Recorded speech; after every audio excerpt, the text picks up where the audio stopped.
Aleksandar Perović, 20 godina, star Srbin iz sela Zupče, opštine Zubin Potok, pretučen je noćas u Zubinom Potoku. Njega su pretukli i kamion su mu demolirali pripadnici specijalne jedinice ROSU iz Prištine. Perović je, kako saznaje RTS, krenuo u pravcu administrativnog prelaza Brnjak kako bi pomogao Srbima u blokadi.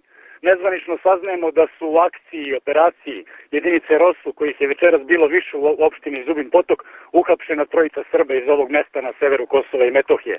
Inače, na administrativnom prelazu desila su se dva incidenta u kojima je nekoliko vozila specijalne jedinice ROSU oštećeno, ali niko od lokalnih Srba nije povređen.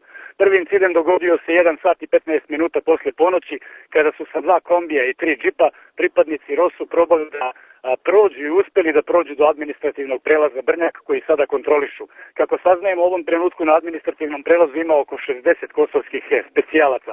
Srbi se nalaze na nekih 100 metara udaljeno od punkta i blokiraju. Ima oko 300 Srba. U toku su pregovori, za sada bez rezultata, mirno je, ali napeto.